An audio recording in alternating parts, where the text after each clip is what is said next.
사실 저도 처음에는 갑자기 다른 분야에 저를 집어넣어 버리고 막 이런 것을 되게 두려워했던 사람이었었어요. 저도 회사 생활을 오래 했던 사람이니까. 근데 그 크리에이터 생활을 하다 보니까 세상이 생각보다 연약하다. 조금 부탁 더 하고 혹은 내가 좀 더 연락 더 하면은 생각보다 이야기를 잘 들어주고 뭔가 기회를 준다는 거거든요. 거절이 더 많은데 그래도 수락됐을 때 역시 세상은 생각보다 그렇게 단단하지만은 않아. 생각보다 연약해. 그러니까 이 세상이 돌아가는 거지 라는 생각을 저는 요즘 합니다. 안녕하세요. 창업가의 책장을 채우는 시간 2호 서재입니다. 저는 2호에서 비즈니스 책을 만들고 있는 편집자 김지윤입니다. 반갑습니다. 2호에서 냈었던 세 번째 책의 저자인 김승권 저자님을 모셨어요. 일단 너무 반갑습니다. 안녕하세요. 반갑습니다. 안녕하십니다. 저희 무슨 책 냈었죠? 네, 저는 2호에서 이제 나는 솔로프리너다라고 하는 이름의 책을 낸 조쉬라고 합니다. 지금 유튜버 빌더 조쉬이기도 하고요. 사실 저는 이제 1인에서 팀을 함께 이룬 창업자가 되었어요. 지금 조슈아 앤 컴퍼니라고 하는 회사를 법인으로 운영하고 있는 이제 5명 회사의 대표이기도 합니다. 법인이 됐군요. 네. 1인 기업에서 그 겪었던 꿀과 같은 장점들을 좀 많이 흡수하고 난 뒤에 이제는 좀 더 다음 단계로 나아가야 되지 않을까 하는 생각으로 지금은 기업의 엔터프라이즈 AX 쪽으로 좀 많이 진행을 하고 있고, 기업 교육이랑 그리고 많은 대기업에 저희 AX 솔루션이나 혹은 구축 프로젝트 이런 것들을 납품하고 있는 상황입니다. 네. 네, 사실은 저희가 나는 솔로프리너다를 얘기도 했었고 그 이후에 또 AI 1인 창업 관련된 얘기가 많이 나오다 보니까 AI는 거품이다 라면서 너무 사람들이 하입이 많이 되어 있다라고 얘기를 하기도 하거든요. 이 두 가지 사이에서 우리가 좀 어떻게 균형을 맞출 수 있을까, 오늘은 그런 얘기를 나눠보면 좋을 것 같아요. 너무 좋습니다. 책 내고 내시고 나서 진짜 많은 변화가 네. 있었던 것 같아요. 약간 이제는 모든 차이를 다 아실 것 같아요. 막 프리랜서와 솔로프리너와 그리고 법인 설립까지 하셔서 팀 네. 창업까지 하신 거니까 네. 어떻게 보면 솔로프리너는 이제는 뭐다라고 말씀해 주시고, 이게 어떻게 프리랜서랑 팀 창업이랑 다른지도 말씀해 주실 수 있을 것 같아요. 맞아요. 그 프리랜서와 솔로프리너의 명확한 차이점은 일단 자기가 시간을 먼저 투입을 하느냐 마느냐의 차이인 거죠. 근데 이제 팀 창업은 좀 다른 부분이긴 하겠지만, 이제 프리랜서는 제가 만약에 어떤 스페셜티가 있어요. 그러니까 저는 일단 디자이너 출신인데 디자인을 잘한다라고 하면은 이제 어떤 회사에 들어가서 프리랜서로 뭐 하도급 계약을 하든가 아니면 시간을 판매하는 그런 형식으로서 일을 해드리는, 혹은 뭐 산출물을 봐드리는 이런 형태의 일이다라고 볼 수가 있는 것이고, 솔로프리너는 구조적인 비즈니스라고 저는 표현을 하거든요. 그러니까 구조라고 판단했을 때 크리에이터가 가장 쉬운 예시다라고 보고 있긴 한데요. 예를 들면 인스타그램이나 스레드나 유튜브를 통해서 트래픽을 만들고 그 트래픽을 바탕으로 한 상품을 판매를 하는데, 그게 이제 온라인에서 이루어지는, 그러니까 내가 일하지 않아도 자동으로 알아서 판매가 어느 정도는 이루어지는 그런 구조를 만드는 게 저는 솔로프리너다라고 말을 하고 있습니다.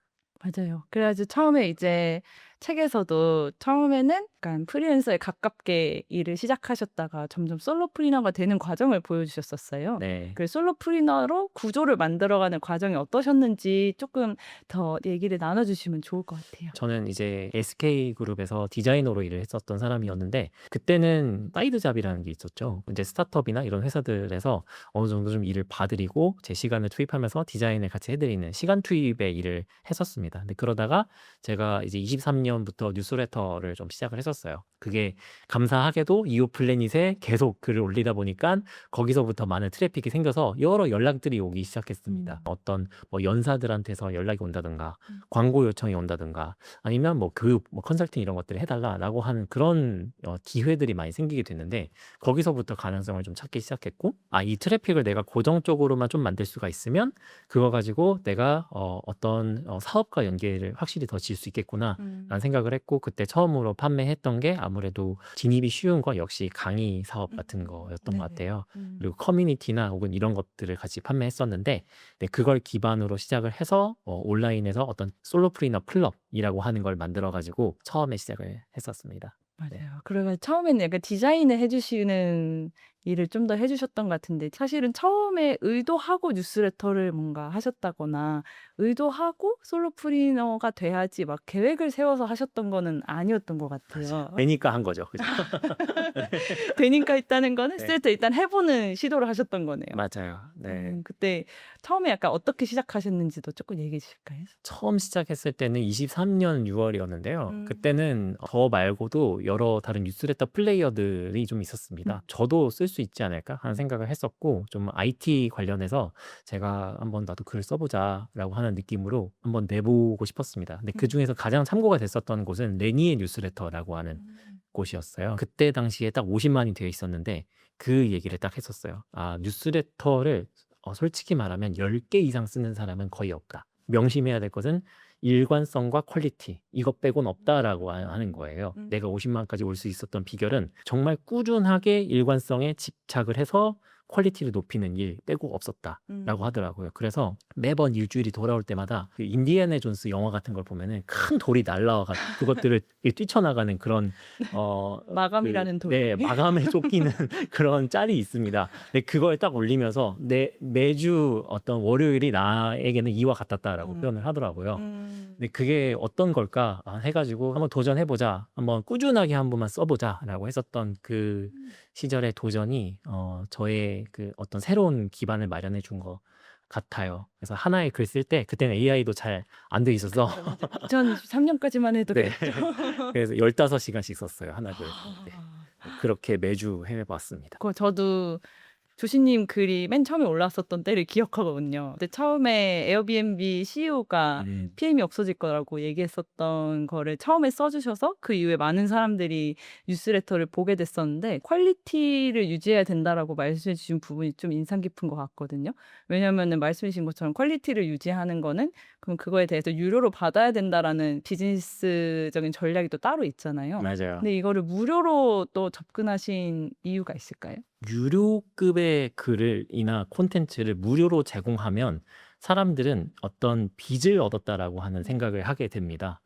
그걸 알았어요. 그 콘텐츠를 매주 퀄리티 있게 내보냈을 때, 야, 이걸 내가 공짜로 봐도 될 만한 내용인 건가? 라고 하는 감정이 들면 빚을 얻었다, 그리고 신뢰를 얻었다, 그리고 이 사람이 뭔가 판매한다면, 아, 이걸 사도 되겠다, 라고 하는 마음이 생기는 거다라고 또 뉴스레터 비즈니스를 하다 보니까 알게 됐습니다. 레니의 뉴스레터도 그렇게 정확히 가고 있죠. 팟캐스트를 그분이 1시간 반짜리를 찍어요. 매주 거의 한 2개씩. 그리고 뉴스레터도 매주 하나씩 정말 길고 충실한 내용. 무료는 아닙니다, 그분은. 근데 제공을 합니다. 근데 언젠가 유료화를 염두에 두면서 하셨겠지만 그래도 먼저 정말 유료급으로 끊임없이 베풀어라라고 하는 그런 마인드셋은 저에게 큰 영향을 줬던 것 같아요. 그게 실제로 스노우볼이 돼서 저에게 기회를 주었던 것 같아요. 그쵸. 사실 처음에 뭔가를 좋은 것을 줬을 때 좋은 것을 받았다는 마음이랑 또 신뢰도를 얻게 되는 건 되게 중요한 포인트인 것 같은데 사실 솔로프리너가 되기 전 직장인이나 솔로프리너도 이렇게 계속 하려면은 약간 두 가지가 필요한 것 같아요. 첫 번째는 그래서 무엇을 팔 것인가 그 이후에가 첫 번째로 필요할 것 같고 두 번째는 어떻게 보면은 밑 빠진 독에 물 붓는 것 같은 느낌이 들 때가 있잖아요. 그러다 보니까 현실적으로 어떻게 지금을 버틸까에 대한 고민도 들 것 같은데 일단 후자로 이렇게 뉴스레터를 계속 매주 마감이라는 돌을 피해가면서 쓰셨을 때 좀 현실적으로는 또 어떤 고민이 있으셨을까 궁금해요. 초반부에 제가 했었던 고민은 내가 일관되게 계속 콘텐츠를 꾸준히 계속 내보낼 수 있을까에 좀 더 많이 초점이 있었어요. 처음에는. 그게 내가 가능한 건가, 그리고 사람들이 계속 좋아해 줄 수가 있는 것인가를 한마디로 가설 검증을 했었던 것이죠. 그거를 한 3개월 정도 했었고 괜찮게 봐주시는구나 라고 하는 걸 알고 난 뒤에 그 다음에 비즈니스 모델을 많이 생각했던 것 같아요.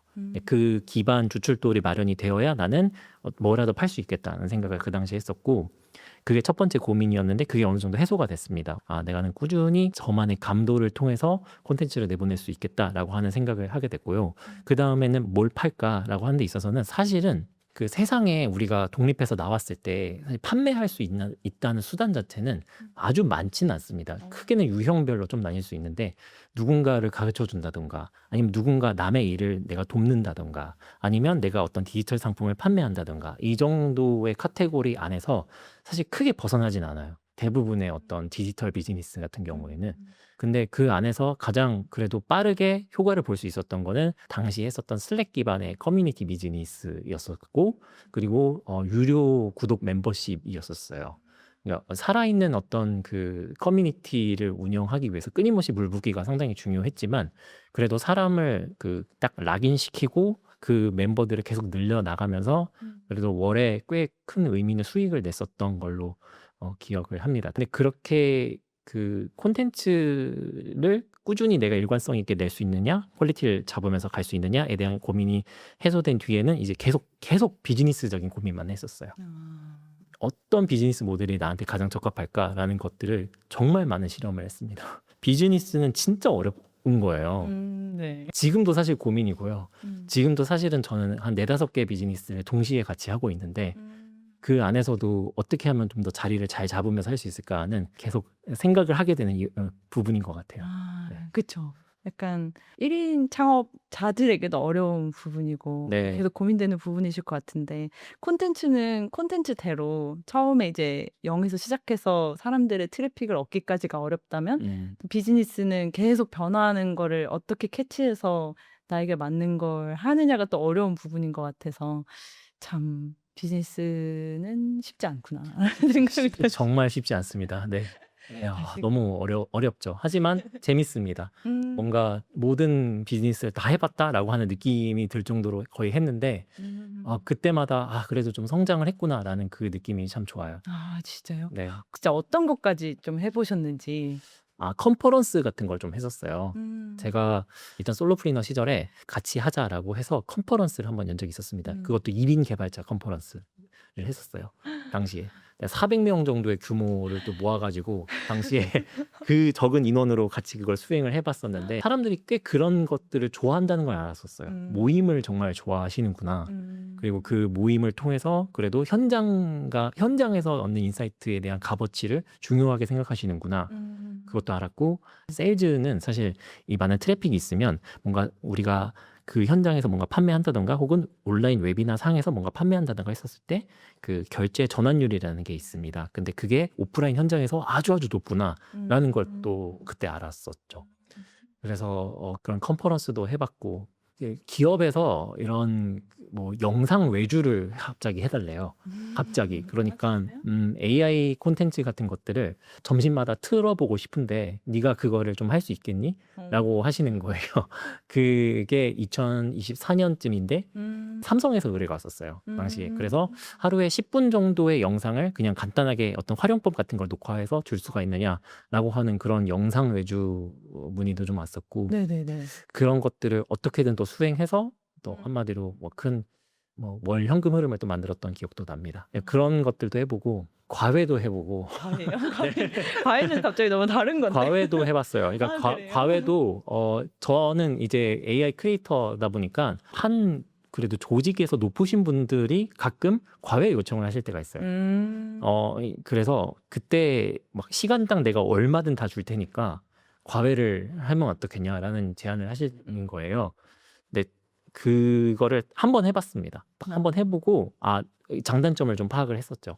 일단 시간 투입이 너무 많이 들어가고 그래도 뭔가 얻어가는 것도 있고 추가적인 비즈니스 기회가 있구나라고 하는 그런 내용들은 좀 얻었는데 그래서 종합적으로 판단해보면 한 15개 이상의 비즈니스 모델들을 한번 저는 경험해봤던 것 같고 근데 그것들을 다 몸으로 뛰어 들어가서 한번 체험해보고 장단점을 파악하고 난 뒤에 그 다음에 이걸 내가 고할지 말지를 결정하는 그런 걸 하는데 좀 주저함이 없는 것 같아요. 최근에는 저도 이제 회사를 운영을 하면서 네. 정말 생각지도 못했던 또 제안들이 또 오는 거예요. 그런 것들도 다 해보려고 일단 해보고 있습니다. 일단 해보려고. 그쵸. 이게 어떻게 보면은 소규모 조직, 그리고 특히나 솔로프리너는 조금 이런 부분 도전에 있어서 되게 유연하고 좀 민첩하게 할 수 있다는 장점도 있는 것 같아요. 맞아요. 제가 그 몸이 가벼우니까 의사결정 딱 엄청 오래 걸릴 필요도 없고 누군가 같이 걸린 사람이 있는 것도 아니고 하다 보니까 금방 뛰어들어서 금방 장단점을 파악하고 내가 앞으로 계속 할지 말지를 결정할 수 있는 이 자율권이 있다는 게 진짜 좋은 것 같아요. 그쵸. 또 솔로프리너로 그래도 한참 해오셨었는데 또 어떤 장점이 있었나요? 우선 제가 그 솔로프리너라고 했었을 때 가장 큰 장점이다 판단하는 건 시간 배분과 나의 스케줄을 유연하게 조정할 수 있다는 데 큰 강점인 거가 음. 역시 좋은 것 같아요. 음. 어 일단 콘텐츠를 고정적으로 만드는 시간은 당연히 있겠지만 네. 그래도 그거 외에는 다른 여러 시간들은 제가 자유롭게 조정할 수 있거든요. 음. 제가 원하면 그냥 갑자기 바다에 차 타러 가서 야 정말 소위 말하는 디지털 노마드도 할 수도 있고 음. 많은 것들을 내가 시도해 보고 그래도 내가 하고 싶지 않을 땐 안 하고 잠깐 쉬어도 되는 그런 자유 이런 게 솔로프리너의 장점 아닐까 생각해요. 단점은 반대로 말씀해 주신 것처럼 월급이 없다는 게 월급이 없죠. 아무래도 네. 그래서 그 단점이긴 고정 수익을 어떻게 만들 거냐. 이게 음. 진짜 큰 과제와 챌린지인 것 같아요. 맞아요. 네. 그 책에서도 막 고정 수입을 어떻게 만들어 주는지에 대해서 되게 구체적으로 말씀을 해 주셨었잖아요. 지금도 그게 유효한가요? 제가 그 당시에도 그 비즈니스 모델들을 한 3개 정도는 병행했었어요. 음. 그때도 외주 했었고 사주 코호트 강의를 했었고 멤버십 비즈니스를 했었습니다. 근데 그러면서 그 모든 비즈니스 모델은 아직도 유효해요. 다 팔려요. 계속 팔리는데 문제는 그거예요. 계속 운영 공수가 드는 부분이 있죠. 맞아요. 솔로프리너다 보니까 사실 많은 거를 뭔가 말씀해 주신 것처럼 자동화하거나 좀 최소화하거나 효율화하거나 이런 게 되게 중요했었던 것 같은데 특히나 그때 조금 어떤 거는 자동화해야지 어떤 거는 덜어내야지 약간 이런 거를 어떤 시행착오를 거쳐서 조금 알게 되셨을까요? 사실 자동화라는 게 많은 사람들이 초반부부터 내가 수동 작업 없이 가능할 것이다라고 생각하시는 게 큰 문제인 것 같아요, 제 생각은.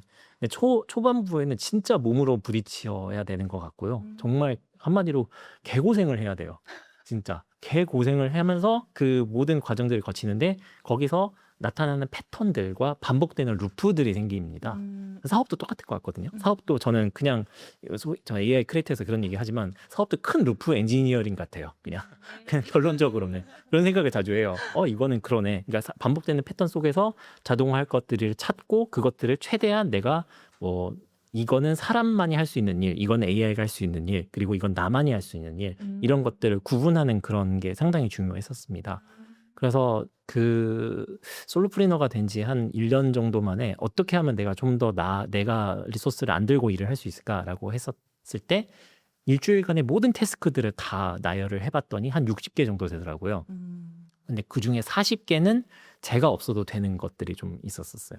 그때 당시에는 AI가 제대로 발전도 안 돼 있던 상태라서 저는 그 보조 작가를 또 채용을 해가지고 뉴스레터 같은 경우에는 그 당시에 클로드 3가 한창 좀 잘 되고 있었던 상황이라 그걸 테스트해보고 이 정도의 그 어떤 보조 관련된 내용들은 직접 조금 클로드 3를 통해서 채워주시고 이미지 리서치나 이런 것들은 부탁드리겠습니다라고 해가지고 그건 자동화라고 표현하시기는 어렵겠지만 외주화로 좀 시도를 했었던 것 같고요.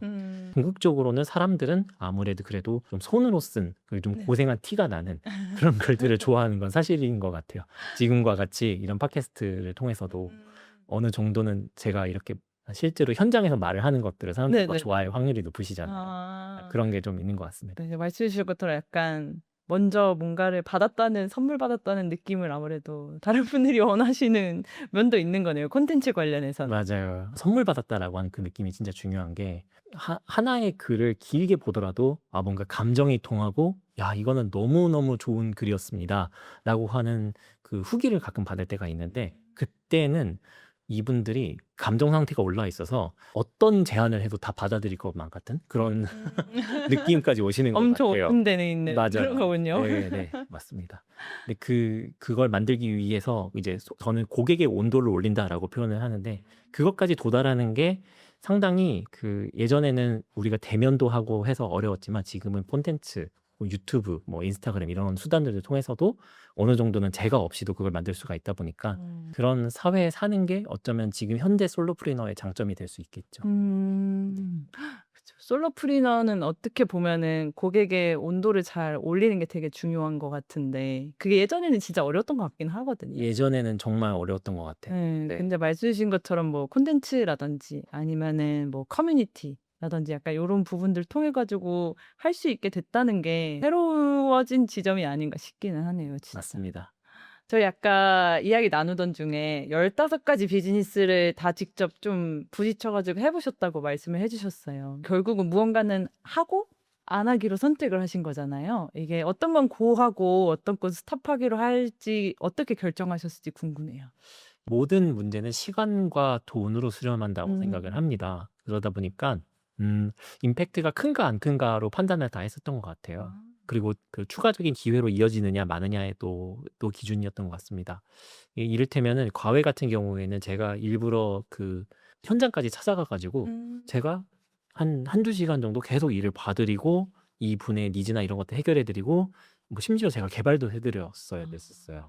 그래서 시간 투입이 너무 많아서 '아 이거는 소위 말하는 ROI가 떨어진다.'라는 생각을 해서 '아 이거는 임팩트가 크진 않은 것 음. 같다.'라고 판단을 해 봤고, 하지만 그 장점은 그 이후에 그분과 관계를 쌓기 때문에 그 이후에 이어지는 어떤 구축 비즈니스나 여러 가지가 있다라고 생각을 했었던 것 같습니다. 그리고 그 제가 최근에는 기업 강의를 많이 나가게 되는데, 기업 강의도 크게는 두 가지가 있어요. 임원 강의가 실무진 강의가 있습니다. 그 임원 강의에 좀 더 집중하자라고 생각을 했던 계기는 뭐였냐면, 임원 강의를 갈 때면 훨씬 더 많은 비즈니스 기회가 생기는 거예요. 그분들이 권한이 있으시다 보니까 여러 가지 기회들을 또 주시는 거예요. 그래서 최근에는 LG U 플러스 같은 경우에도 뭐 콘텐츠 제휴도 하게 됐고, 그런 것과 더불어서 뭐 그분들의 입소문을 통해서 어떤 구축 프로젝트가 갑자기 명령이 떨어져 가지고 제 유튜브를 그 탑레벨에서 다 보셨다는 거예요. 아 진짜요? 그러니까 그러니까 실무진 분들 같은 경우에는 지시사항이다, 일을 해야 되겠다라고 하는 느낌이 오시는 거죠.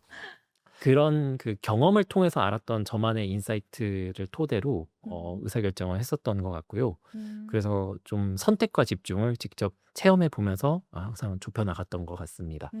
그래서 그렇지만 전체적인 궤는 어디로 가냐면, 어쨌든 제가 좀 더 비즈니스를 더 키울 수 있는 방향으로 가는 게 더 맞겠다 판단했고, 제가 직접 일하지 않아도 어떻게든 구조적으로 더 확장이 될 수 있는 게 제일 중요하다는 판단을 했었어요. 그래서 사실 가장 좋은 건 디지털 기반의 비즈니스인 건 사실인 것 같습니다.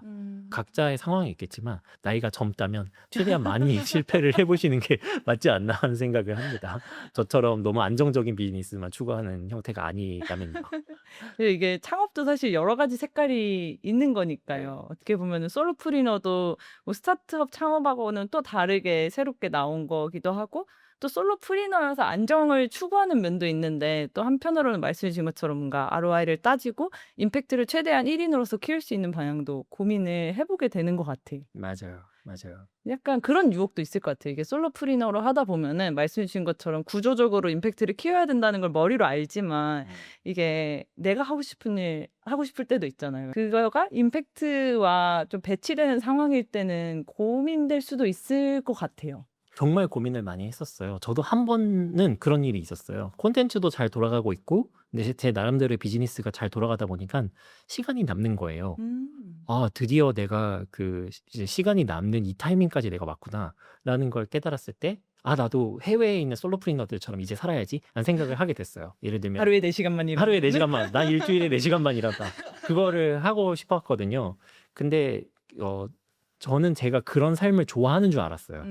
뭔가 좀 시간도 좀 여유롭고 육아도 많이 하고 더 뭔가 가족을 더 위해서 시간을 쓰고 하는 것을 좋아할 줄 알았는데, 그렇게 극단적으로 한 3개월 해봤거든요. 뭔가 정말 거의 일을 안 하면서도 수익이 벌리는 시스템들이 여러 너무 가지가 부러운데요. 깔리긴 했었어요. 당시에 뭐 아. 제가 배당 주식 이런 것도 했었고 뭐 책에도 썼어요. 그런 네 내용도. 맞아요. 네. 근데 그 시간이 남다 보니까 제가 결국 하는 일들이 뭐냐 따져봤을 때 결국은 일인 거예요. 그러니까 제가 시간이 남으니까 다른 일을 또 찾아 나서는 저 자신을 발견하게 된 거예요. 그러면서 나는 그냥 계속 일을 해야 되는 사람인가 보구나. 그리고 그냥 알아서 사서 고생을 하는 타입인가 보구나라는 것들을 그때 좀 알았던 것 같고요. 그래서 기왕 할 바에야 좀 열심히 해보자. 이제 임팩트도 한 번 더 내보자. 더 큰 조직도 한번 만들어 보자라는 쪽으로 생각을 좀 변화시켰었던 것 같아요. 네. 그래 가지고 약간 좀 더 팀도 커지고, 원래 다루시는 소재도 완전 솔로프리너였다가 이제 AI를 좀 더 강조하시는 방향으로 바뀌셨던 거잖아요. 맞아요. 약간 맞아요. 그런 고민의 과정이 있었던 거네요. 그것도 있었죠. 사실은 작년 2월부터 5월 사이였었어요. 저는 그때 많이 쉬었습니다. 잘 쉬었고 제 콘텐츠나 이런 전혀 것도 티가 안 있고 났어요, 근데. 네, 잘 쉬었어요. 저 괌도 다녀오고 막 와. 엄청 칠하게 보냈거든요. 되게 칠하게 보낸 그런 시기 속에서 아, 나는 이제 방법은 다 안 것 같아. 내가 스스로 생존은 할 수 있겠다는 생각을 하게 됐지만 그때 당시에 딱 나왔던 게 사실 커서라고 하는 도구가 엄청 부상했었던 네네네. 시기였어요. 근데 저는 비개발자잖아요. 네네. 근데 제가 할 수 있는 게 너무 많은 거예요. 음. 백엔드 개발? 내가 할 수 있다고? 그거를 알고 나니까 너무 많은 가능성이 눈앞에 펼쳐지는 걸 보면서 와, 이거는 문명급 변화인데? 하는 생각을 조금 하게 됐었죠. IT 필드에 그래도 한 제가 15년 넘게 있었다 보니까 한 번도 제가 그 뭔가 접근할 수 없었던 영역이 백엔드나 혹은 정말 그 인프라적인 개발 이런 영역이었던 것 같아요. 근데 그걸 한 번에 접근시켜 주게끔 하는 도구가 탄생했다라는 것 자체가 저에게는 너무나도 큰 어떤 임팩트였던 거고 전율이 있었던 거죠, 그 당시에. 그래서 아, 이 시기를 내가 도저히 그냥 넘어갈 수가 없다. 내가 이런저런 실험을 하고 직접 아무 도움도 받지 않고 사스 그러니까 결제가 된 소프트웨어를 개발해서 내놓을 수 있을까 하는 실험을 한 2달간 집구석에 틀어박혀서 했었습니다. 그래서 그 당시에 나왔던 첫 프로덕트가 제가 만들었던 배당 주식 관리하는 이런 사스 네네네. 앱이었어요. 근데 그거를 정말 아무 도움도 받지 않고 오로지 커서와 클로드만으로 결제 붙이고 인프라 백엔드 세팅하고 해가지고 내놔서 할 수 있었던 게 저에게는 큰 심정의 변화였었어요. 사실 그때까지도 제가 좀 생각했었던 솔로프리너라고 하는 이미지는 뭐였냐면 이 AI가 있기 전에는 크리에이터 기반의 혹은 이게 소셜 미디어의 알고리즘을 활용하는 그런 형태의 1인 기업가가 그래도 좀 더 태생되고 있는 상황이구나라는 것을 저도 직접 체감하면서 얻어갔던 그런 상황이었는데 근데 AI가 그거를 완전 리미테이션을 해제해 버린다는 그런 느낌을 더 받았었던 것 같아요. 그래서 그 당시에 그것들을 열심히 공부하고 저만의 수기를 남겨서 뉴스레터와 이런 것들을 썼었습니다. 그러다 네. 보니까 엄청 또 그 이오 플래닛에서 또 잘 봐주셔가지고 많은 연락들을 받았습니다. 뭐 패스트 캠퍼스에서도 연락 오고 뭐 스파르타 코딩 클럽에서 연락 오고 그런 그 강의 업체 플랫폼 뿐만 아니라 여러 개인 혹은 뭐 벤처 사업가 이런 분들이 연락을 많이 주셔가지고 그런 수요들을 기반으로 해서 아, 새로운 사업들과 새로운 길로 나아갈 수가 있겠다라는 생각을 좀 더 했었어요. 그 당시에 들어서 생각은 아, 굉장히 소규모의 팀이나 혹은 개인들의 영향력 자체가 아예 지금과는 판도 자체가 달라지겠구나라는 생각을 좀 더 많이 했었던 것 같습니다. 그래서 이 시기를 내가 어쩌면 놓쳐서는 또 안 되겠다는 생각을 또 많이 했었던 것 같아요. 네. 그래가지고 약간 조금 더 AI를 강조하는 방향으로 좀 뭐 피봇이라면? 피봇이라고 할 수- 피봇이라고 할 수 있죠. 그 당시에도 제가 느꼈던 건 1인 기업과 혹은 솔로프리너 관련된 콘텐츠만 제가 써왔었는데 혹은 창업 관련 얘기했었는데 그게 시장에 캡이 있었어요. 예, 제가 느꼈던 시장의 캡은 뭐였냐면 IT 필드에서 혹시나 내가 1인 기업으로 혹은 개발자처럼 일을 해서 앱을 만들어 가지고 월 한 500에서 1000만 원, 뭐 한 많게는 뭐 3천만 원 정도의 꾸준한 고정 수익을 내면서 내가 자유롭게 살아갈 수 있지 않을까 하는 수요를 건드린다고 해야 될까요? 어쨌든 그런 분들의 니즈를 타겟으로 한 글들을 좀 썼었어요. 근데 틈새 시장이긴 그렇죠. 맞- 굉장히 틈새 시장이었던 거죠. 음, 근데 그 캡이 있었던 거죠. 음, 그러니까 어느 정도는 제가 성장의 정체가 오기 시작했고 저도 당시에도 뭔가 리소스도 그렇게 많이 투입하지 않아도 어느 정도의 수익은 벌 수 있었기 때문에 뭔가 매너리즘에 있었던 상황이었던 것 같아요. 그러면서 커서가 나오고 클로드 코드가 나오기 시작하면서 뭔가 제가 해야 되는 그런 새로운 영역들을 더 발굴해 나가봐야겠다는 생각을 했었고 지금도 그건 변함이 없어요. 저는 소수의 팀이 엄청나게 큰 임팩트를 낼 수 있는 시대인 건 확실하다는 생각은 지금도 하고는 있습니다. 그러면서 또 제가 이런 글들 쓰고 콘텐츠 만들다 보니까 또 반대로 희한하게 연락을 주시는 곳이 기업이에요. 이제 예전에 1인 기업이나 혹은 작은 스몰 스타트업 관련된 글들을 썼었을 때는 기업에서 연락을 많이 주는 그런 건 별로 없었거든요. 근데 AI 관련된 내용으로 제가 좀 빠져들어서 너무 그 트렌디한 AI보다는 AI라고 하는 그 트렌드 뒤에 있는 함의를 찾으려고 노력을 해서 콘텐츠를 찍어냈는데 그걸 보고 기업체에서 연락들을 많이 주시는 거예요. 근데 기업체를 만나서 뭐 현장 강의를 요청하시길래 제가 이런 활동들을 했습니다라고 하더니 우리 조직에 어떻게 AI를 도입하는지에 대해서가 그분들의 엄청난 고민과 페인 포인트가 되었더라고요. 세상이 확 변한 거예요. 그래서 이런 부분에서 내가 뭔가 도움을 줄 수 있으면 또 좋겠다라고 하다 보니까 비즈니스가 계속 이 흐름에 따라 바뀌는 그것도 있고 시장 자체가 저는 호황 혹은 활황이라고 많이 느낍니다. 최근에 이 AI나 혹은 AX 시장이라고 하는 것은요. 왜냐하면 제가 디자인 에이전시를 다녔을 때 바이너리라고 하는 회사가 있습니다. 그 회사가 한 300명 정도 규모인데요. 근데 그 2000년대 초반에 인터넷이 붐이 일어났을 때 전국에 있는 많은 기업들이 다 웹 에이전시를 찾았던 시기가 있었어요. 네. 근데 그 당시에 웹 에이전시가 돈을 정말 많이 벌어서 상장도 했고 그런 시기였었습니다.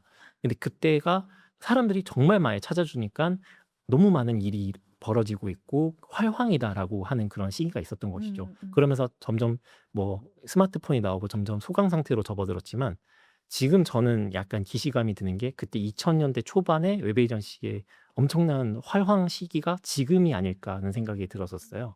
그러니까 저도 지금 에이전시 업을 하고는 있지만 너무 많은 리드가 들어와서 사실 감당이 안 돼요. 근데 이걸 보면서 이거는 생각보다 이 뭐라 해야 될까요? 좀 다른 차원의 어떤 도약을 할 수 있는 중요한 타이밍인 것 같다는 생각을 하게 되는 것 같았습니다. 네. 그쵸. 어떻게 보면은 저 처음에 이 책을 써보자고 제안을 했을 때의 시점에 국내 솔로프리너라는 키워드를 말씀해 주신 게 거의 조심이 처음이었던 것 같거든요. 근데 조심이 항상 솔로프리너라는 키워드도 좀 처음에 먼저 나서서 얘기해 주시고 그 이후에 AI 관련된 뭐 AX나 AI 창업도 뭔가 전혀 늦지 않은 타이밍에 빠르게 진입해서 얘기를 해 주신 것 같아요. 이런 게 감도일까요? 네, 중요한 포인트인 것 같아요. 그러니까 사실 저도 처음에는 갑자기 다른 분야에 저를 집어넣어 버리고 막 이런 것을 되게 두려워했던 사람이었었어요. 저도 회사 생활을 오래 했던 사람이니까. 근데 그 크리에이터 생활을 하다 보니까 아무래도 회사 안에서 교류했던 사람들과 회사 밖에서 교류했던 사람들의 대화의 감도가 아예 다릅니다. 근데 그 당시에 저한테 많은 영향을 주었던 크리에이터가 시연의 모험이라고 하는 채널을 찍는 김시연 님이랑 일잘더 장PM이라고 하는 채널을 찍는 네. 이 장병준 님이 있으세요. 근데 그분들께서 저랑 팟캐스트를 같이 찍자고 하시는 거예요. 그러면서 1인 기업가들을 주로 취재하는 팟캐스트들을 한 1년 정도 운영을 했었거든요. 근데 그때 딱 느꼈던 게 그 회사 밖에 이 많은 1인 기업가들이나 이런 사람들이 의외로 변신을 잘한다는 걸 좀 알았었어요. 특히 일잘러 장피인 그분 같은 경우에는 노코드라고 하는 트렌드를 통해서 먼저 성장을 했다가 지금은 사실 노코드란 말을 거의 안 쓰거든요. 그쵸. 그렇죠. 근데 이제 AI가 확 들어오고 나서 에이전트라고 하는 키워드도 뜨기 시작하고 그런 콘텐츠들을 올리다 보니까 반응이 남다른 거죠. 그래서 그쪽 시장으로 적극적으로 뛰어들어서 자기가 잘할 수 있는 컨설팅이나 강의나 또 기업 교육 이런 것들을 위주로 사업을 새롭게 바꿨습니다. 그런 부분에 있어서 굉장히 콘텐츠 크리에이터는 어쩌면 태생상 되게 민감하게 이 사회의 변화나 이런 흐름에 동참할 수밖에 없는 그런 것 같아요. 저도 그냥 콘텐츠를 매주 만들면서 어떻게 하면 또 새로운 것들을 또 전달해서 유용하게 전달해야 될까를 고민을 맨날 하는 사람이잖아요. 일 자체가 그렇잖아요. 네네. 그러니까 그러다 보니까 제가 제 어떤 중심에 있는 어떤 그런 변화보다는 그런 환경 변화에 제가 잘 적응했다라고 하는 게 더 좋지 않나 원래 생각을 적응하는 게 살아남는 거 아니겠어요? 맞아요. 원래 적응하는 게 살아남는 거고요. 네. 그래서 저는 그 콘텐츠를 그냥 만드시는 게 아니라 퀄리티 있게 만들기 때문에 감도가 있는 거라는 생각도 들어요. 네. 사실 이렇게 긁어 모아서 막 빨리빨리 만드는 거는 어떻게 보면 이제 인공지능이 나와서 할 수 있는데 감도 있게 계속 만들기 때문에 또 독자나 고객들의 그런 온도가 올라갈 수 있는다는 생각이 드네요. 네. 감도라는 거는 약간 그거 같아요. 내가 다른 사람한테 소개했을 때 부끄럽지 않은가 하는 정도가 인 것 같아요. 그러니까 그게 예를 들면은 이 썸네일 하나만 한다고 하더라도 제가 이게 그냥 챗GPT의 이미지 2.0이라고 하는 모델로 썸네일을 그냥 만들어서 되게 두껍게 폰트 써 가지고 해서 내놓는 그런 효율적인 결과물이 있는 반면 처음부터 끝까지 다 수작업으로 해 가지고 썸네일을 내보내서 한 장의 이런 결과물을 내보내는 형태가 있을 수 있어요. 완전히 대척점에 있는 것이죠. 네. 근데 저의 생각은 아직도 사람들은 남이 고생한 걸 좋아하는 것 같아요. 남이 정말 신경 많이 쓰고 고생을 해서 저 정도의 감도를 맞췄으니까 나는 이거를 내 소중한 시간을 투입할 가치가 있어. 라고 하는 거를 사람들은 아직 더 많이 좋아하시는 것 같습니다. 하지만 그거를 매주 맞추고 뭔가 기준을 계속 가기에는 힘들죠. 그러니까 조금은 내려놓는 것도 필요하기는 해요. 네, 그래서 지속 가능성을 네, 위해서는 아무래도 맞아요. 솔로프리너 전망에 대해서도 얘기를 해보면 좋을 것 같은데 네, 사실 저희가 이제 책에서도 다루기는 했지만 솔로프리너라는 어떤 트렌드가 해외에서 좀 더 얘기되다가 이제 국내에서도 많이 회자가 되고 있는 상황이었는데 사실 해외 사례가 조금 많기는 하잖아요. 맞아요. 그래가지고 국내에서는 솔로프리너라는 게 그렇게 음. 와닿을 수 있을까? 이런 고민들도 하면서 저희가 책에서 국내 솔로프리너 사례도 막 많이 다뤄보려고 노력하고 했었는데 네. 조금 그 둘은 결이 다르다라는 의견이나 시각에 대해서는 어떻게 느끼세요? 저는 결이 아니라 결론적으로 시장이 다르다고 생각해요. 시장의 크기가 달라요. 로컬에서 혹은 우리나라에서 하는 솔로프리너라고 하는 것은 사실 비즈니스 모델이 해외에 계신 솔로프리너 분들의 비즈니스 모델을 그대로 카피해서 한다는 게 생각보다 굉장히 어려워요. 왜냐면 모수가 작아요. 그래서 그 소위 말하는 객단가가 커야 살아남을 수가 있습니다. 그러니까 해외 크리에이터들은 혹은 솔로프리너들은 본인이 어떤 트래픽을 하나만 잘 몰아서 어느 정도 좀만 터져도 바로 매출이 한 그래도 500만 원에서 1000만 원은 사실 그렇게 어렵지가 않다. 저는 그렇게 생각하거든요. 왜냐면 들어오는 유입량과 모수가 아예 달라서 소위 말하는 VOD 혹은 디지털 상품, 뭐 템플릿 이런 것들만 판매를 해도 지속 가능하게 할 수가 있어요. 왜냐면 꾸준히 이 영어권 사람들이 들어오니까. 근데 국내는 로컬 시장이고 작기 때문에 그런 모델을 그대로 카피했다가는 한 달에 50만 원도 못 벌고 끝나는 경우가 너무 허다합니다. 그래서 사실 솔로프리너라고 표현을 하기는 좀 애매하겠지만 어느 정도는 외주를 뛸 수밖에 없는 상황이 갑자기 생기게 되는 것이죠. 저도 처음에 그걸 몰랐었어요. 저도 당연히 가능할 줄 알았었는데 안 되는 거예요. 그 유지가 안 되는 거예요. 제 생활 자체가. 그래서 다른 일을 해야 되는데 뭘 할까 하다 보니까 여러 비즈니스 모델들을 계속 탐구해야 되고 하나의 비즈니스 모델이 무너지면 다른 것들이 받쳐줘야 되는 그런 상황들이 계속 제 눈앞에 펼쳐지는 거죠. 그러니까 다양한 비즈니스 모델들을 할 수밖에 없었던 것이고 그에 적응하다 보니까 저 나름대로 계속 생존을 위해서 그래도 3-4개를 계속 동시에 병행해야 되는 그런 형태가 됐던 게 아닐까 합니다. 그게 저는 한국형 솔로프리너다라는 생각을 하고요. 이게 그냥 단순히 해외 솔로프리너처럼 하면서 영어를 써서 해보고 약간 이런 거랑은 다른 문제인 거네요. 그렇죠, 그렇죠. 시장의 문제에 부딪히게 돼 있더라고요. 그러면 만약에 솔로프리너를 희망하면서 약간 영어를 써서 약간 처음부터 글로벌로 데이 원으로 가고자 하는 그런 솔로프리너가 있다면 국내에서 가능할까요? 더 불가능할 게 하나도 없을 것 같아요. 전혀 불가능하지 않고 본인이 영어에 친숙하고 어느 정도 내가 베이스도 좀 있고 하다 보면은 사실상 어려울 건 단 한 개도 없고 저처럼 그냥 수면 위에서 활동하는 사람들이 많지 않을 뿐이지 알게 모르게 잘 하시는 분들이 되게 많아요. 사실 그런 분들 보면서 오히려 저는 굉장히 '나는 초보 사업가구나.'라는 생각을 많이 하고요. 어쨌든 그래서 그런 구조는 계속 가속화가 되지 않을까 합니다. 최근에 중국에서도 솔로프리너가 급증하고 있다라고 하는 그런 뉴스도 봤었고 미국 같은 경우에도 최근에 Y 컴비네이터 같은 경우에는 뭐 40살에 웹플로우를 창업한 창업가가 솔로 파운더로 전향했다. 그래서 그거에 해당하는 그 집중 팟캐스트를 또 찍더라고요. 그래서 이런 트렌드의 가속화는 더더욱 커지고 이어질 것이다라고 하는 데는 이견은 저는 없습니다. 솔로프리너가 이제 앞으로도 말씀해 준 것처럼 진짜 계속 이어질 만한 트렌드라고 보시는 거네요. 저는 거의 100%는 확신하고 있어요. 진짜요? 네. 100% 확신? 특히 왜 100% 확신이라고 말씀해 주실 정도의 이유를 뭐 한 3가지 정도로 그래도 조금 정리해서 말씀해 주시면 어떨까요? 우선은 첫 번째로는 AI가 준 변화는 2가지라고 생각합니다. 첫 번째로는 내가 할 수 있었던 일들을 원래 더 증폭시켜 주는 일을 해 주죠. 근데 2번째 변화가 의미가 있는 게 내가 할 수가 없었던 일들을 하게 해 주는 게 다른 것 같아요. 그래서 내가 만약에 한 10 정도의 레벨이었으면은 그것들을 100으로 만들어 줄 수 있는 형태가 현재 지금 AI가 가지고 있는 함의가 아닌가 하는 생각을 해 봅니다. 그렇기 때문에 혼자서 할 수 없었던 여러 가지 일들을 스스로 할 수 있게 되죠.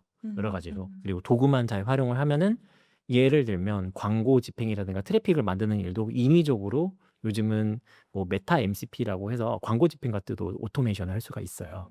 그래서 트래픽을 만드는 것조차 그렇게 할 수가 있는 형태와 더불어서 판매 상품 자체를 앱이나 혹은 템플릿 혹은 100% 디지털로 치환을 하게 된다고 하면은 그것도 이론적으로는 충분히 되게 지속할 수 있는 비즈니스를 만들 수가 있게 된 사회가 되었거든요.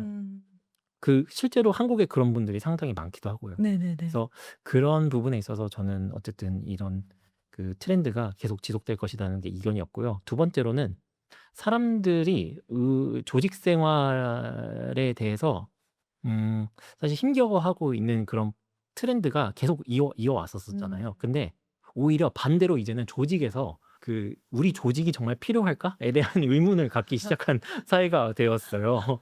예를 들면 정말 한 4-5천 명 되었었던 그런 큰 대기업에서 "이만큼이나 인원이 필요해?"라고 하는 질문들을 탑 레벨에서 하기 시작하게 된 거예요. 그러면서 채용이라고 하는 트렌드가 바뀌기 시작하고 있다고 저는 느껴져요. 네네네. 탑 레벨의 성과를 지금 계속 내셨던 분들은 회사에서 계속 붙잡겠죠. 이 사람이 100배의 성과를 내는 에이스다 네네네. 보니까. 하지만 그게 아닌 한 80%의 인재들은 이제 살 길을 찾아야 되는 상황이 된 거예요. 그러면서 '내가 이 회사에서 계속 이 일을 할 수 있을까?'에 대한 의문 이런 것들이 더 가속화가 됐고 그리고 '나가서 그래도 뭔가 이걸 가지고 할 수 있지 않을까?' 하는 이런 소위 말하는 유혹이라도 할 수도 있고 아니면 실제 실용적인 그런 내용이라고 할 수 있겠지만 그런 그 조건들이 지금 성립이 된 것 같아요. 그래서 저는 이제 AI와 이 채용의 트렌드 이것들에 의해서 계속 솔로프리너의 부상은 가속화가 될 것이다. 대자영업자의 시대가 올 것이다. 라는 생각을 하고 있습니다. 그쵸. 디지털에서도 대자영업자의 시대가 오지 않을까 네. 싶은. 그래서 저희가 나는 솔로프리너라는 책을 쓴 것도 맞고요. 저희는 좀 미리 냈어요. 네. 저희 솔로프리너에 대해서 쭉 얘기를 하고 있는데 사실은 이 이야기를 쭉 들으면서도 뭐 예를 들어서 이제 취업을 준비하시는 학생이라거나 아니면은 지금 한참 직장을 다니고 있는 입장에서는 이제 막연하게 불안하면서도 솔로프리너 1인 창업이라는 게 되게 멀게 느껴질 것 같기도 해요. '이게 나의 미래가 될까?' 라는 생각이 들기도 할 것 같은데 좀 어떤 마음가짐으로 이 키워드나 트렌드를 바라보는 게 좋을까요? 사실 취업도 저는 생존이라고 생각하고 음. 그 솔로프리너가 됐던 창업이 됐던 그것도 생존이라고 생각을 해요. 결론적으로 생존 스킬이 제일 중요하다고 생각을 합니다. 근데 요즘 같은 시대에서는 사실은 저는 사실 AI 리터러시나 이런 것들은 금방 빨리 캐치업할 수 있다고 생각해요. 되게 어렵지 않거든요. 이미 너무 공공재로 많은 정보가 나와 있고 그래서 그 캐치업을 해서 내가 뭐 소위 말하는 AI 인재입니다라고 말을 할 수 있는 그런 건 할 수는 있어요. 너무나도 쉽게. 그런데 세일즈 역량이라고 얘기를 하죠. 그건 정말 장착하기가 어렵습니다.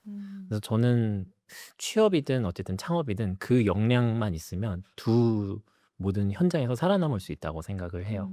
면접도 나를 세일즈하는 거고 그리고 창업도 어떻게든 내가 상품을 판매를 한다던가 어떻게든 세일즈 기술을 배우는 것이다라는 생각을 합니다.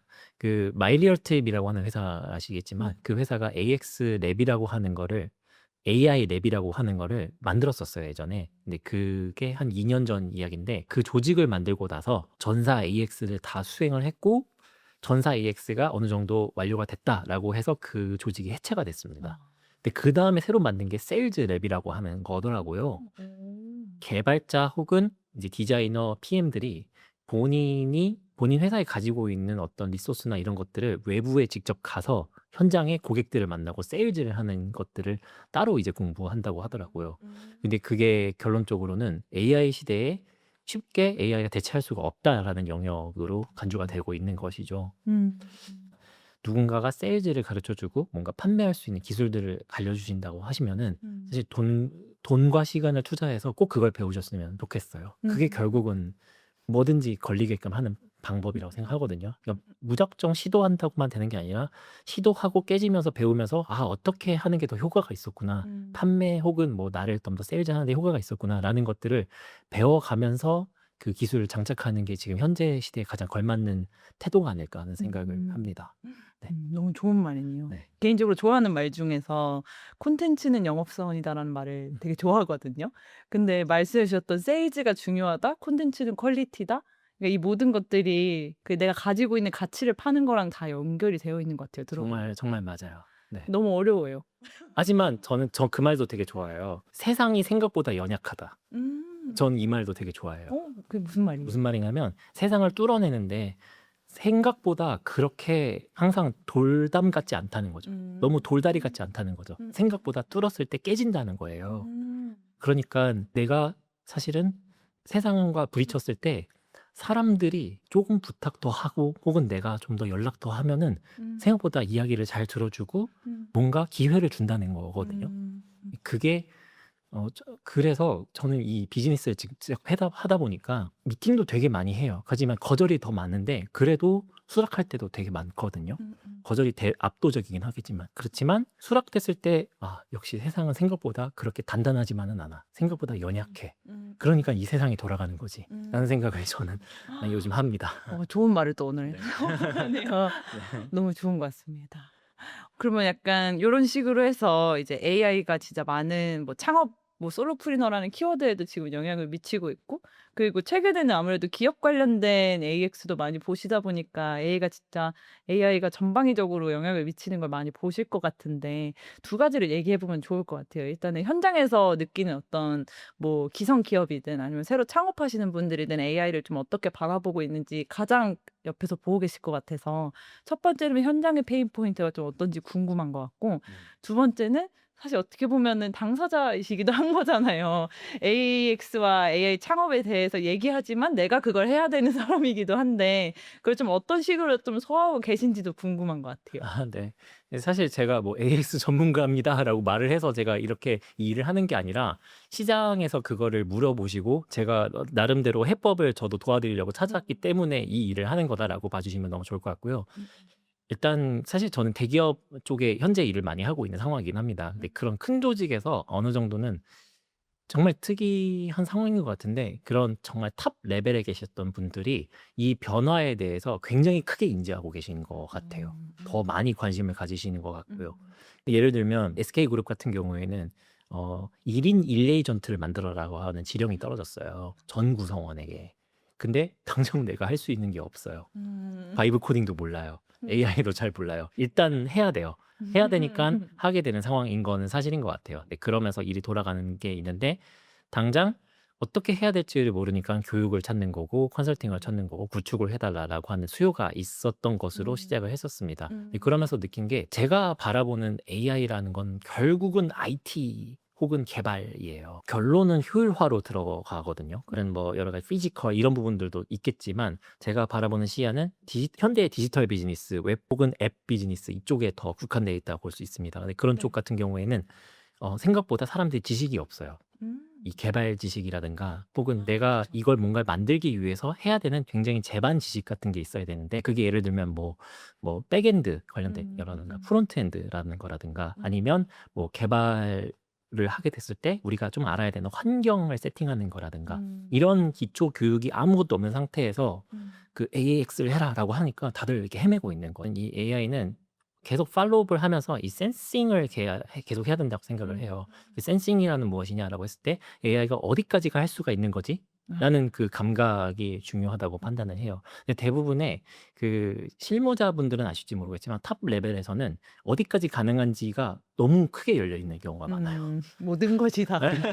네, 이거 뭐 에이전트 6,000개, 뭐 10,000개 돌리는 상황이 될 수 있다. 이런 얘기를 하셔서 실무자분들이 저한테 오히려 고통을 호소하세요. 제발 안 되는 건 안 된다고 얘기해 주면 안 돼요. 직접 그냥 임원 강의 가셨을 때 직접 그 얘기를 본인 입에서 해주세요라고 말을 부탁을 하세요. 근데 오히려 근데 저는 100% 그렇게 얘기할 수는 없는 것 같아요. 왜냐면 경영자분들의 시선은 지금 이 상황이 아니에요. 1, 2년 뒤 혹은 3년 뒤의 상황이에요. 근데 그 관점으로 지금 빨리 대비해서 난 지금 마음이 급하니까 너희가 빨리 따라와라고 하는 마음인 거거든요. 약간 진짜 시점이 다르네요. 시점이. 맞아요. 그러니까 시점이 아예 달라서 빨리 우리가 어쨌든 내부 에이전트나 이런 것들 효율화해서 온톨로지 구성하고 우리만의 어떤 베이스를 구축해야 돼라고 말을 해주시는 거예요. 근데 이제 실무자분들은 그런 베이스적인 지식을 갖고 계신 분들이 상당히 많지 않기 때문에 이제 그런 부분에서 제가 그나마 조금 저의 회사에 있는 개발자들과 알고 있는 지식들을 전파해드리고 구축을 해드리는 그런 일들을 하고 있다라고 보시면 좋을 것 같아요. 진짜 막막하겠네요. 막막하죠. 네, 개발도 아예 모르고 네. 뭐가 어디서부터 어떻게 시작해야 될지도 모르겠고 하니까 저희는 해법을 저희가 생각하고 있는 접근 방법들을 알려드리죠. 네.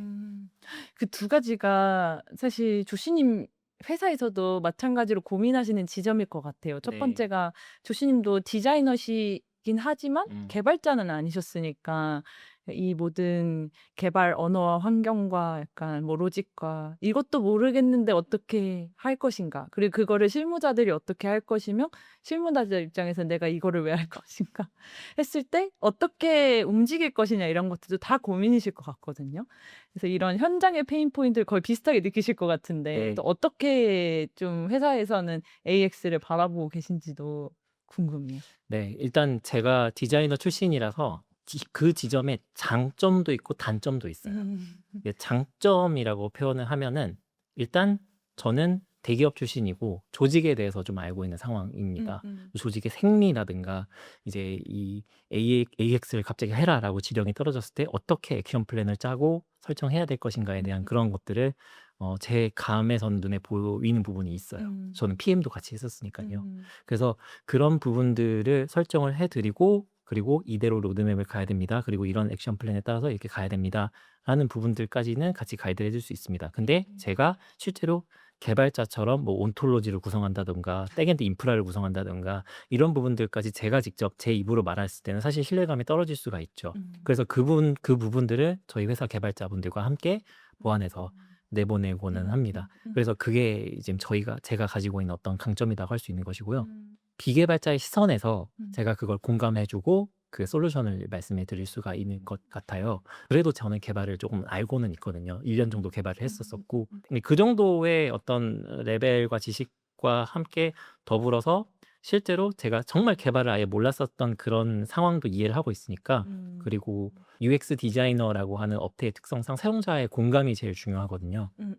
그런 포인트들을 발란해서 말을 하는 커뮤니케이션으로 업을 풀고 있습니다. 근데 실제로 AX를 저는 어떻게 판단을 하냐면 결론적으로는 여러 가지 레이어가 필요하다고 생각이 되는 시점인 것 같아요. 일단 지금 다 교육이라고 하는 걸로 풀려고 하는 게 굉장히 커요. 당장은. 그렇죠. 일단 배워야 되고 따라와라라고 하는 게 굉장히 중요하죠. 모르니까요. 근데 그거는 정말 이 기초 레이어인 것 같아요. 근데 그 다음 레이어는 이걸 가지고 우리가 어떻게 하면은 이 AI와 같이 잘 일할 수 있을까에 대한 조직 문화 혹은 여러 가지 이 룰 같은 걸 세팅하는 게 있는 것 같아요. 혹은 에이전트를 우리 조직에 입혀서 어떻게 일을 할지에 대한 것들을 고민하는 그런 레벨이 두 번째인 거고 그 세 번째 더 상위 레이어는 AI 거버넌스인 것 같습니다. 거버넌스라고 표현을 했었을 때 되게 거창할 수 있지만 간단하게 얘기하면 AI라고 하는 거를 그 회사의 핵심 시스템 안에 들어갔을 때 얘를 어떻게 하면은 정책적으로 제가 관리할 수 있지? 그리고 그 조직 구성원들이 어떻게 하면은 이 토큰을 너무 과하게 낭비하지 않으면서 관리할 수 있지? 실제로 그런 사례가 터지고 있어요. 그 대기업에서도 그 토큰 맥싱이라고 표현을 하는데 네. 그걸 무조건 다 써. 엄청 과하게 써라고 정책을 내니까 실제로 1억짜리의 토큰을 한 번에 써버리는 그런 개발자들이 등장하기 시작하는 거예요. 뭐 하루면 한 달에. 못할 것. 저도 1억은 하루에 쓸 수 있을 것 같은데 마음껏 써 이렇게 한 거잖아요. 네. 그러면서 이제 감사라든가 이런 니즈가 떠오르고 있고요. 그리고 좀 딥한 얘기지만 에이전트 같은 경우에는 이제 그 회사에 들어왔을 때 이 에이전트가 얼마나 정보들을 범위를 열어줄 것이냐에 대한 이슈가 또 존재합니다. 보안의 이슈가 있죠. 외부의 보안 이슈가 있고 내부의 보안 이슈가 있습니다. 탑 레벨에서 만약에 이런 상황이 있죠. 우리 대표의 연봉이 얼마야? 라고 갑자기 물어보면은 AI가 내부에 그 데이터가 있다고 치면 답을 해버리는 그런 상황이 나타났을 때는 우리가 어떻게 대처를 해야 되느냐. 내 옆자리에 있는 구성원의 연봉이 얼마고 성과급이 얼마야 라고 말했을 때 그걸 열어버리면 어떻게 될 것이냐. 이런 그 감시 체계와 보안 체계 그리고 정보 데이터 관리 체계 같은 것들은 되게 초기 단계입니다. 그래서 이런 것들을 정책적으로 잘 수립하는 것들은 인간이 해야 될 일이라는 거죠. AI 윤리적인 부분, AI 펄리시적인 부분 이런 것들은 상위의 거버넌스적인 레이어인데 그거랑 더불어서 AI를 그 조직 구성원들이 어떻게 쓰게끔 하는 것까지는 알겠어. 근데 어떻게 인사평가를 할 거야. 그것들도 상당히 어려운 부분이죠. 그러게요. AI를 많이 쓰면 무조건 돈을 많이 줘야 될까? 그러면 그냥 많이 쓰기만 하면 되잖아요. 그렇잖아요. 그죠? 예. 사실 불공평한 평가 제도가 있을 수가 있다는 것이죠. 이런 포인트들이 상당히 많아요. 기업 현장에. 그러게요. 네. 그러니까 AI가 들어옴으로 인해서 많은 혼란들이 일어나고 있는데 그것들을 함께 정리해 나가고 거버넌스를 만들어 나가는 이런 쪽의 일들이 수요가 퍼지고 있고 그 부분도 제가 고민을 해 가면서 만들어 나가겠구나 하는 생각을 요즘에는 하고 있어요. 진짜 약간 엔터프라이즈 AI가 필요한 부분들인 것 같기도 하고 네. 뭐 오픈 AI나 이런 모델 회사들도 기업용을 좀 따로 서비스하고 세일즈를 하는 면도 있잖아요. 맞아요. 어떻게 좀 약간 맞춰서 해야 되는 부분이 있는 것 같아요. 말씀해 주신 이제 대표님 연봉 물어보고. 맞아요. 약간 AX에서도 약간 그런 지점들을 다 알아가고 부딪혀 봐야지 조금 개선할 수 있는 부분일 것 같기도 해요. 맞아요.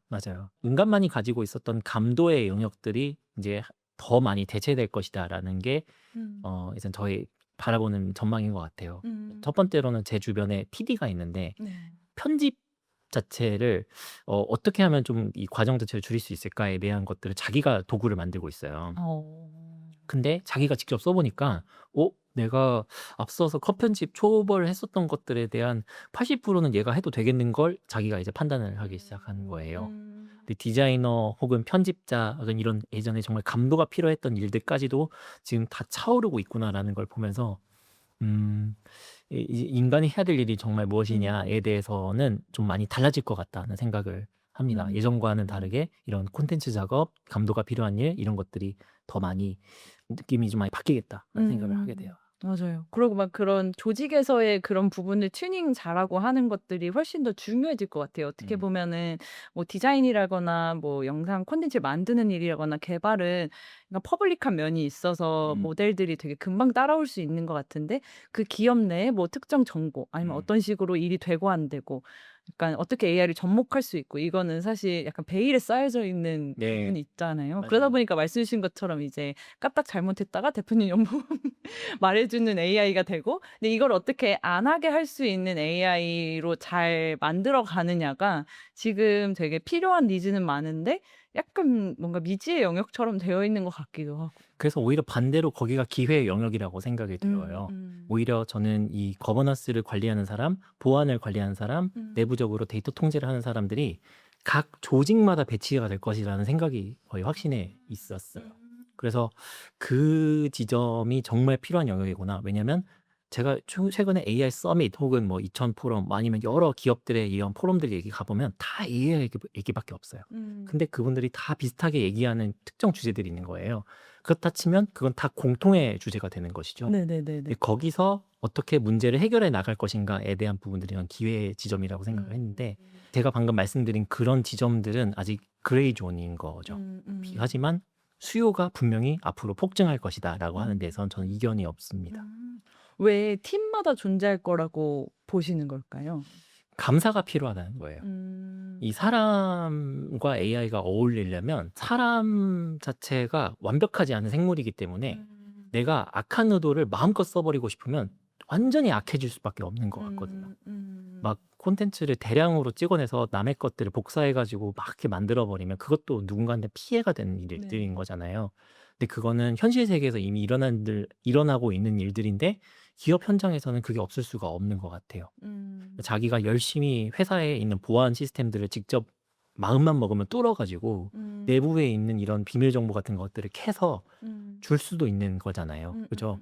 그게 우리가 대비가 되어 있느냐라고 했었을 때 아직 안 돼 있는 것이고 저도 최근에 제 API 키를 남들한테 공개한 적이 없는데 누군가 또 제 그 환경 연수 파일에 접근을 하셔서 탈취하셔가지고 그걸 가지고 API 비용을 한 270만 원짜리 결제해버리는 그런 상황이 발생을 했었어요. 네. 제가 유튜버라서 아마 어딘가에 뭔가 나타났던 것 같아요. 예전에는 그냥 AI는 무조건 엄청난 가능성을 포함하면서 무조건 앞으로 나아갈 수 있는 나의 어떤 날개와 같은 존재다라고 생각했는데 얘는 감시하고 통제해야 되는 영역이 맞구나라는 생각이 좀 더 일을 하면서 알게 된 부분인 거죠. 근데 그게 많은 조직에서 아마 그런 부분들이 더 많이 사건들이 일어날 거고 그것들을 어떻게 우리는 같이 살아가야 되느냐에 대한 이야기들을 더 많이 할 것으로 보입니다. 근데 기업이 먼저 그것들을 가고 있다라고 보고 있어요. 예시를 그래도 하나 정도 말씀을 해주시면 좋을 것 같아요. 네. 여기는 AX가 잘 되어가고 있고 잘 되겠구나 하고 느껴졌던 약간 현장에서의 예시가 있을 것 같아서. 정말 재밌게 들었던 기업 중에 하나는 해외 진출을 위한 마케팅 TF였었어요. 근데 그 TF는 과거에 있는 도구들을 다 버리자라고 결론을 냈대요.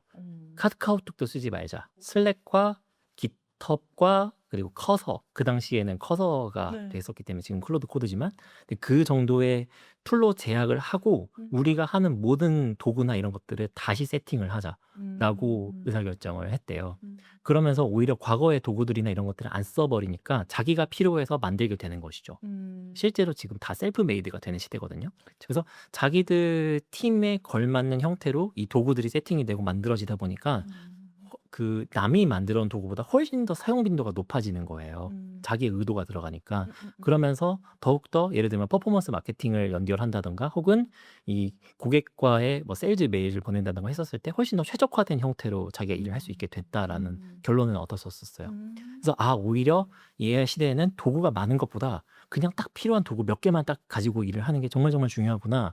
오히려 도구를 제약하는 게 중요하구나 라는 걸 그때 배웠었어요. 그리고 두 번째 사례는 대기업인데 그 조직은 전사 그룹사에서 한 명씩 소위 말하는 차출을 해가지고 만들어지는 조직이었었어요. 그래서 레거시가 없어요. 오히려 1년마다 새롭게 갈무리는 조직이어가지고. 그래서 그 모든 전 구성원들을 다 클로드 코드 교육을 시킨 거예요. 그래서 저희가 거기 들어가서 메인 강사로 일을 하면서 같이 클로드 코드 교육도 해드리고 했는데 저희 입장에서 오히려 위기감을 느낀 게 초반부에는 뭘 만들어 달라고 말씀을 많이 주셔서 일감들을 주셨거든요. 네네. 근데 지금 6개월이 지났는데 일감들이 조금씩 줄어들기 시작했어요. 이런. 네, 그러니까 근데 얘기를 들어보니까 직접 만드셨다는 거예요. 교육의 성과가 있네요. 네, 네. 그래서 제 업 자체도 장기적으로는 없어질 수 있구나를 그때 좀 깨달았어요. 그래서 계속 현재에 머물러 있지 말고 계속 다른 레벨이 뭔지에 대해서 생각도 하고 언젠간 빨리 내가 사라질 수가 있으니 빨리 다른 곳으로 변신을 계속 도모해야겠다라는 생각으로 요즘은 살고 있어요. 좋은 예시를 보니까 또 생각이 네. 나겠군요.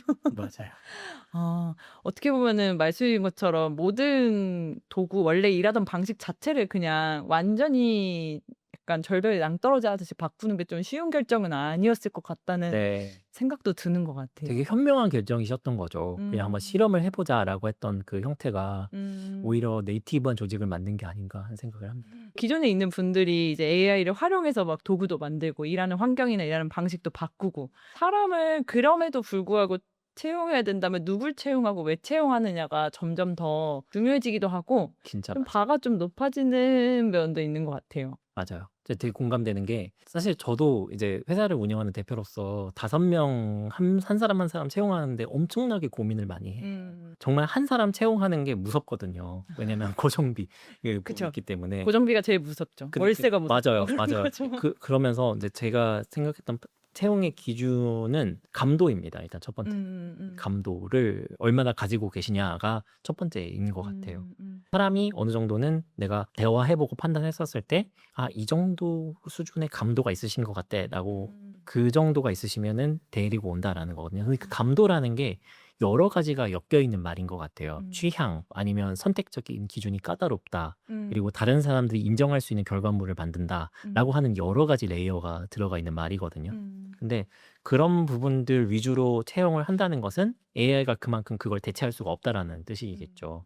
2명의 개발자분을 동시에 일단 프리랜서로 고용을 했었어요. 근데 제가 가설은 가지고 있었던 건 한 분은 커뮤니케이션 능력이 되게 좋으셨던 분이세요.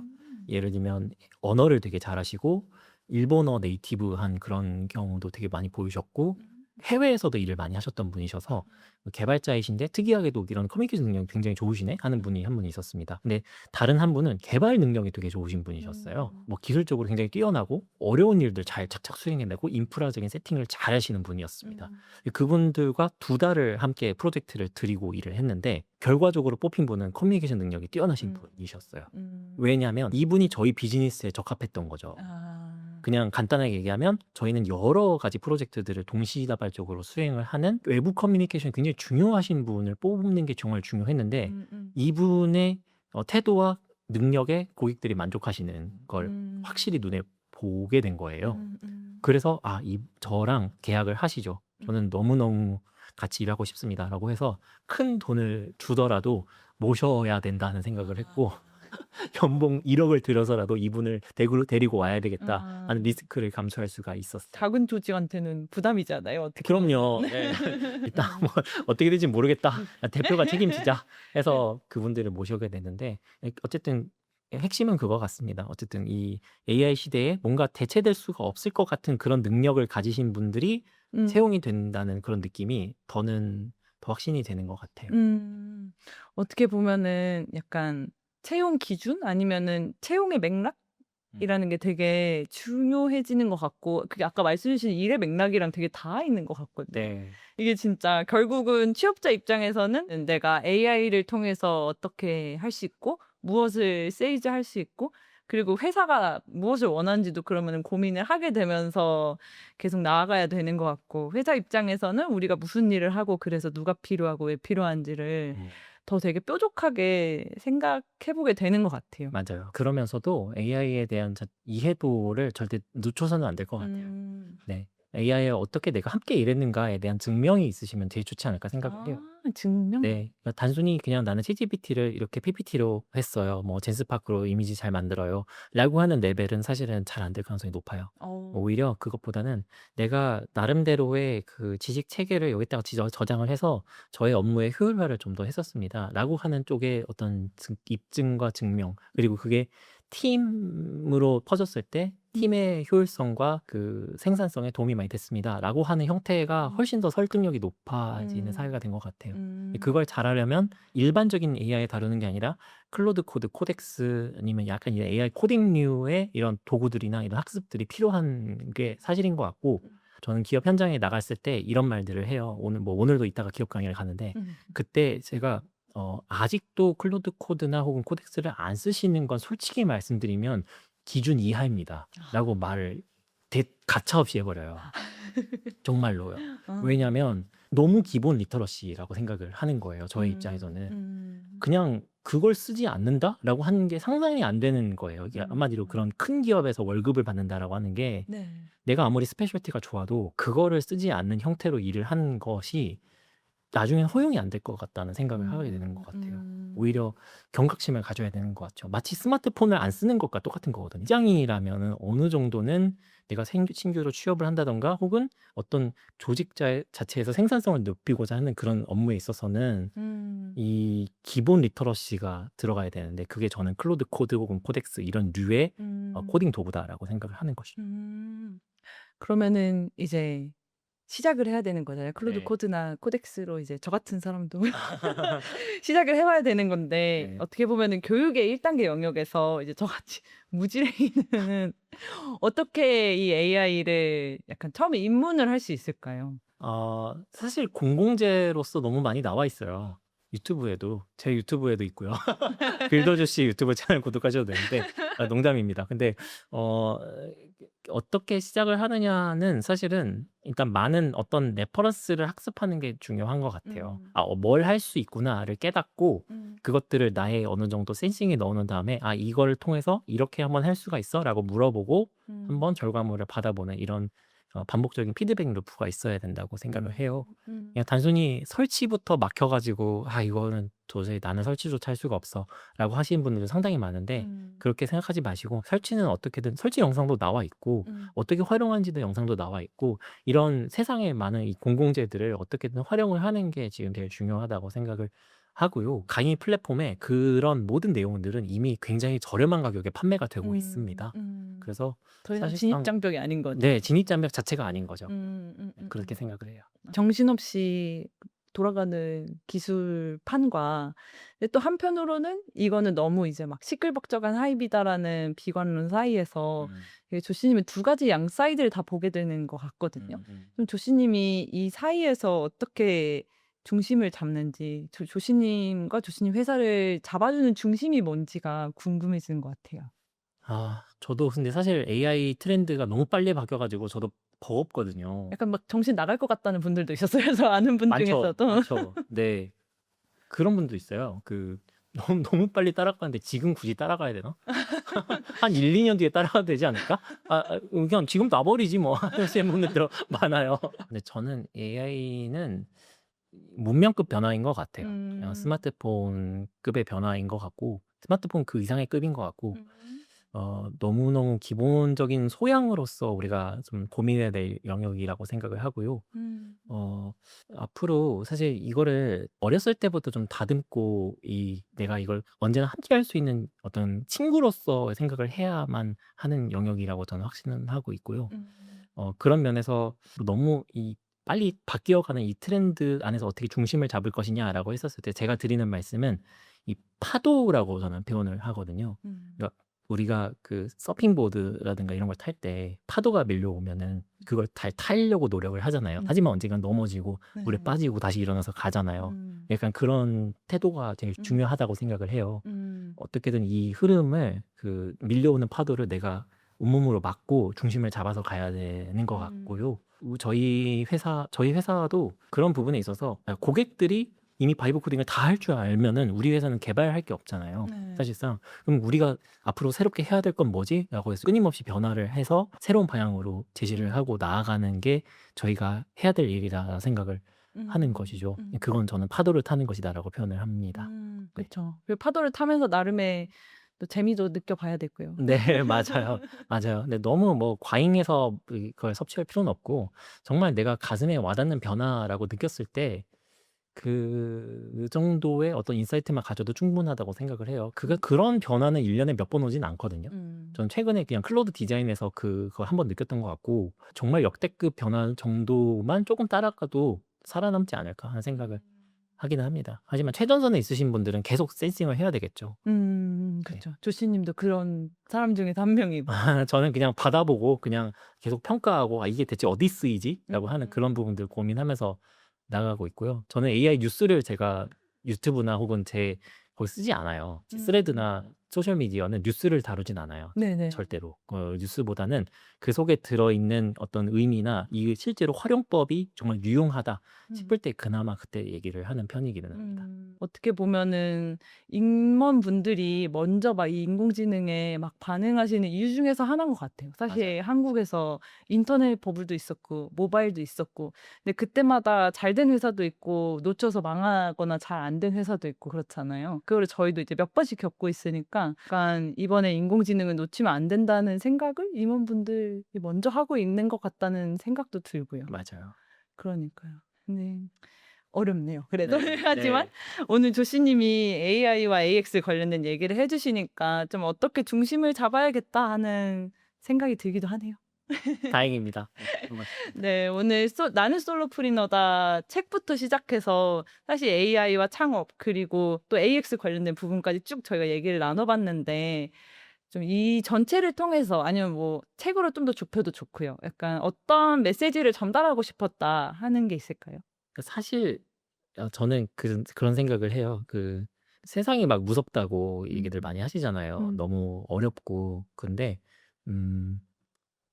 저는 항상 그런 생각을 합니다. 그러니까 정말 벽을 느낄 때도 되게 많고 창업을 한다든가 정말 대단한 사람들 만났을 때도 옛날엔 되게 두려움 같은 게 컸었어요.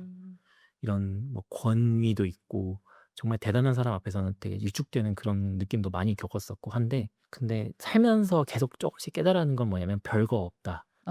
더라고요. 그냥 이렇게 별거 없다라는 뜻은 그것도 좀 있어요. '쟤도 하는데 나는 못할까?' 하는 생각인 것 같아요. 그게 너무너무 중요한 마인드인 것 같아요. 그냥 '나는 저 정도까진 못할 거야.'라고 생각하는 게 아니라 그냥 계속 끊임없이 자기 자신을 믿는 거죠 그냥. 내가 뭘 잘할 것 같진 않아도 근거 없이 계속 자신을 믿어가는 게 너무 중요하다고 생각해요. 그래야 시도할 수가 있는 것 같아요. 그게 없으면 시도를 못 해요.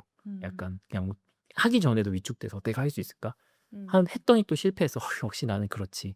생각하는데 그게 아니라 그냥 한 50번 100번 정도 시도하면 언젠간 걸리기 마련이기도 하고 끊임없이 시도하고 뭔가 계속 할 수 있다는 믿음이 있어야 이걸 지속할 수가 있거든요. 이 음. 창업이든 아니면 솔로프리너든. 음. 네, 그거를 붙들고 계시길 바라겠습니다. 네, 그게 음. 정말 저는 중요하다고 생각하고요. 음. 창업이나 혹은 이 새롭게 독립하고자 하는 여정 자체가 힘들겠지만 음. 생각보다 그 자신을 조금씩 믿어가는 그 과정 자체가 생각보다 되게 즐거운 일이라고 저는 생각을 합니다. 이 책에서도 그런 얘기를 써줬어요. 에필로그 부분에 있어서도. 맞아요. 그래서 그 메시지를 전달드리고 싶어요. 네. 맞아요. 내가 나를 안 믿는데 고객이 어떻게 나를 믿겠어. 맞아요. 네. 그러게요. 그러면은 이제 조씨님이랑 조씨님 회사는 좀 앞으로 어떤 계획이 있으신지도 들려주세요. 네. 저희는 사실 생존형 비즈니스라서 항상 이 변화하는 트렌드 안에서 어떻게든 좀 적응하고 더 잘해보려고 하는 회사라고 보시면 좋겠습니다. 지금은 일이 되게 많아요. 여러 가지로 기업에서 교육도 있고 AX 컨설팅도 많이 주시고 구축도 한 11개씩 돌아가고 있거든요, 지금은. 근데 이제 그러면서 생존하면서 가고 있는데 저희 회사는 그래도 좀 쌓아가는 비즈니스를 좀 더 하고 싶어요.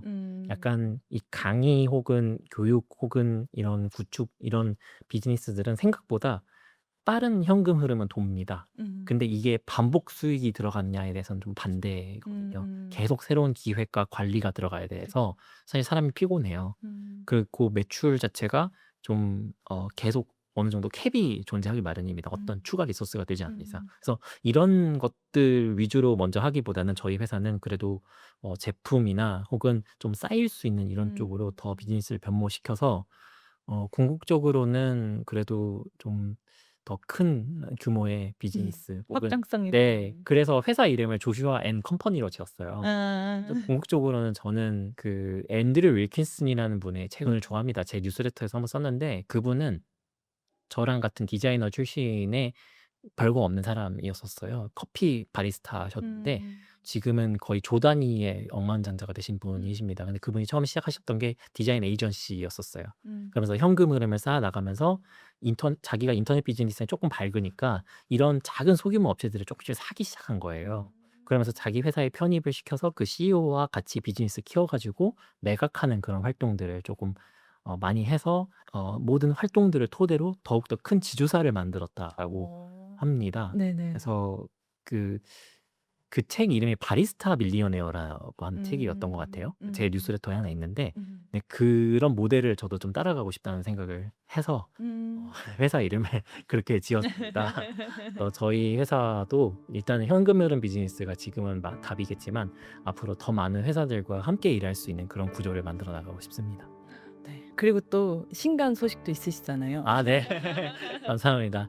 네, 제가 이제 7월에 그 한빛미디어와 함께 클로드 에이전트 협업의 기술이라고 하는 책을 내놓습니다. 그리고 더 프로덕트 마인디드 엔지니어라고 하는 책을 번역을 해서 이번에 내놓게 되었어요. 그래서 총 2권을 내놓게 됐는데 많이 잘 부탁드리도록 하겠습니다.